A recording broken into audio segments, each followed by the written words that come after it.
मेरठ में राजपूत दबंग ने एक दलित मां की हत्या करके बेटी को अगवा कर लिया। दोस्तों ये तस्वीर देखिए, लड़की के परिवार वाले रो रहे हैं, बिलख रहे हैं और उन्हें संभालने के लिए सपा विधायक अतुल प्रधान हॉस्पिटल पहुंचे हैं। यूपी में महिला और दलितों की सुरक्षा का क्या आलम है, ये साफ नजर आ रहा है। मामले पर बसपा सुप्रीमो मायावती भी खूब भड़की हैं। आलम तो ये है कि ना अभी तक आरोपी की गिरफ्तारी हुई है और ना ही लड़की को बरामद किया गया है। लेकिन जब सपा विधायक अतुल प्रधान पीड़ित परिवार से मिलने जाने लगे तो उन्हें रोकने के लिए दर्जनों की संख्या में पुलिस फोर्स उतार दी गई। देखिए।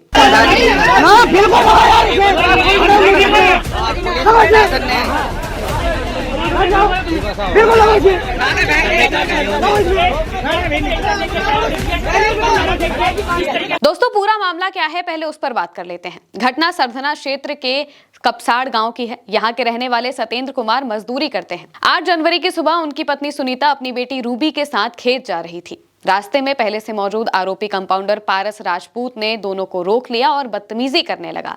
जब सुनीता ने इसका विरोध किया तो आरोपी ने गाली गलौज शुरू कर दी और फरसे से महिला के सिर पर हमला कर दिया। उसके साथ कुछ और लोग भी मौजूद थे। इसके बाद वो लड़की को जबरन बाइक पर बैठाकर फरार हो गया। महिला के शोर मचाने पर आसपास के लोग मौके पर पहुंचे और गंभीर रूप से घायल सुनीता को हॉस्पिटल ले जाया गया। सिर में गहरी चोट के चलते डॉक्टर ऑपरेशन की तैयारी ही कर रहे थे, लेकिन इलाज के दौरान महिला की मौत हो जाती है। आर्थिक तंगी के चलते रूबी को करीब 2.5 साल पहले अपनी पढ़ाई छोड़नी पड़ गई थी। रूबी के भाई ने बयान भी दिया है, क्या कुछ बताया है सुनिए। मेरा नाम नरसिंह कुमार है जी, कपसाड़ का रहने वाला हूँ। सुबह मेरी मम्मी मेरी बहन जंगल जा रहे थे, हम पीछे से हम भी जा रहे थे जी। उन्होंने पहले मेरी मम्मी पर हमला कर दी थी। हम बच्चे 3-4 जन लुंडे थे, मेरी बहन को किडनैप करके लेकर भाग गया जी। कोई हमारी सुनवाई कुछ नहीं हो रही जी। कौन सा गाँव का? गाँव कपसाड़ का है जी। हम ऐसी समाज से है जी, जाटा हूँ। वे है जी राजपूत, धमकी दे रहे जी पूरे घर को मारने के मारे। बहन को उठा के लेके जबरदस्ती पिस्टल कान पर रख के जी। कब की बात है? सुबह 8 बजे की बात है जी, आज जी। वे 5-6 थे जी, 2 हमारे पिछाड़ में आ गए, एक पारस सोम है, एक सुनील है जी विनोद का, राजपूत है दोनों। आरोपी की पहचान पारस राजपूत के रूप में हुई है, जो कि गांव के ही एक डॉक्टर के यहाँ पर कंपाउंडर का काम करता है। पुलिस का कहना है कि आरोपी और लड़की एक दूसरे को पहले से जानते थे। पारस 3 भाइयों में सबसे छोटा है। घटना के बाद से उसके माता पिता और दोनों भाई फरार हैं। पीड़ित का कहना है कि कोई सुनवाई नहीं हो रही है। वहीं सरधना के विधायक अतुल प्रधान ने हॉस्पिटल में पीड़ित परिवार से मुलाकात की, लेकिन जब उन्होंने गांव जाना चाहा तो पुलिस ने रोकने की कोशिश की। बाकायदा बैरिकेडिंग्स लगा दिए गए।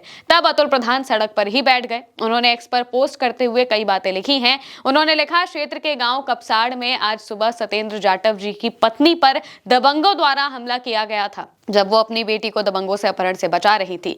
अभी उनके निधन हो गया है। उनका निधन इस सरकार के सिस्टम की देन है। हम तत्काल उनकी बेटी के सकुशल बरामदगी और दबंगों के तत्काल गिरफ्तारी की मांग करते हैं। इस परिवार के दुख में हम उनके साथ हैं और हर संभव उनकी मदद करेंगे। ईश्वर परिवार को हिम्मत दे। इसके बाद जब वो आज यानी कि 9 तारीख की सुबह गांव गए तो उन्हें रोकने के लिए पुलिस फोर्स उतार दी गई। उन्होंने लिखा, खुलेआम तालिबानी ढंग से एक महिला की हत्या कर दी गई और उसकी बेटी को दबंग उठाकर ले गए और उस परिवार के दुख में स्थानीय विधायक होने के बावजूद भी शामिल नहीं होने दिया जा रहा है। पुलिस गुंडागर्दी दुख में शामिल होने वाले को दिखा रही है। वो अपहरणकर्ता कहां छुपे बैठे हैं जिन्होंने उस मां की खुलेआम हत्या कर दी। जो लोग न्याय से वंचित करने का काम करने का प्रयास कर रहे हैं, वो लोग जान ले कि हम परिवार को न्याय मिलने तक संघर्ष करेंगे। इस मामले पर बसपा सुप्रीमो मायावती ने भी नाराजगी जताई है। उन्होंने लिखा, यूपी के मेरठ के सरधना थाना क्षेत्र अंतर्गत दलित मां की हुई हत्या तथा बेटी के अपहरण की ताजा घटना अति दुखद, शर्मनाक और चिंतनीय है। महिलाओं की इज्जत आबरू से खिलवाड़ और फिर हत्या आदि की घटनाओं को सरकार पूरी गंभीरता से लेकर दोषियों के खिलाफ तत्काल सख्त कार्रवाई करे, ताकि आपराधिक तत्वों को ऐसे घृणित कार्यों से आगे रोका जा सके। सरकार खासकर महिला सुरक्षा के मामले में समुचित ध्यान दे। अखिलेश यादव ने भी पोस्ट किया, सरकार पर सवाल उठाए। लिखा, मेरठ में मां पर कातिलाना हमला और बेटी को उठाकर ले जाने का मामला बेहद गंभीर है। भाजपा सरकार अपराधियों को संरक्षण देते देते आज जिस स्तर पर पहुंच गई है, वहां से वापस नहीं लौट सकती, क्योंकि अपराधी उनके राज खोल देंगे। सरकार से कोई उम्मीद ही नहीं बचे। इससे बुरा और कुछ भी नहीं हो सकता। भाजपा पूरी तरह नाकाम सरकार है। कोई है? कांग्रेस ने भी पोस्ट करते हुए लिखा, मेरठ में अपनी बेटी की आबरू बचाने निकली एक मां को गांव के दबंगों ने सरेआम गड़ासे से काट डाला और उसकी मासूम बेटी को भेड़ियों की तरह घसीट कर ले गए। महिला सुरक्षा के चमकीले विज्ञापनों और खोखले दावों के बीच जब एक मां का खून सड़कों पर बह जाए और प्रशासन मौन रहे, तो समझ लेना चाहिए कि अपराधियों के मन से कानून का खौफ खत्म हो चुका है। अगर आज इन दरिंदों के खिलाफ ऐसा सबक नहीं सिखाया गया जिससे उनकी रूह कांप जाए, तो याद रखना कि सिस्टम की लापरवाही हर घर की चौखट तक पहुंच पहुंचेगी। आरोप है कि सत्ता सजाती होने की वजह से आरोपियों को बचाया जा रहा है, क्योंकि जिस बुलडोजर कार्रवाई का डंका बजाया जाता है, ऐसे मामलों में वो तुरंत गायब हो जाता है।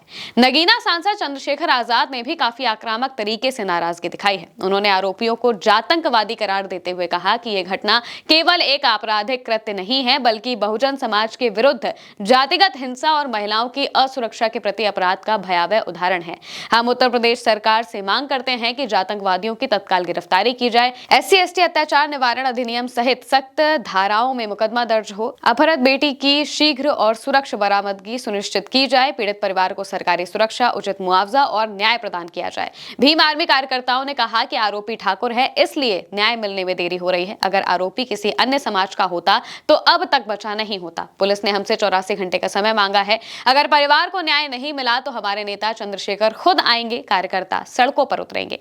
परिवार के लिए सपा ने मांग की है कि सरकार 50 लाख रुपए और एक व्यक्ति को सरकारी नौकरी दे। अखिलेश यादव भी पीड़ित परिवार से कॉल पर बात करेंगे। पूरे मामले में अब तक भाजपा की तरफ से कोई बयान जारी नहीं किया गया है, ना ही कोई नेता सामने आया है और इसको लेकर लोगों में भयंकर रोष भी है। ये भी बताया जा रहा है कि लड़की की शादी अप्रैल में होनी थी और परिवार काफी गरीब है, तो ऐसे में उनकी मुश्किलें काफी ज्यादा बढ़ चुकी हैं।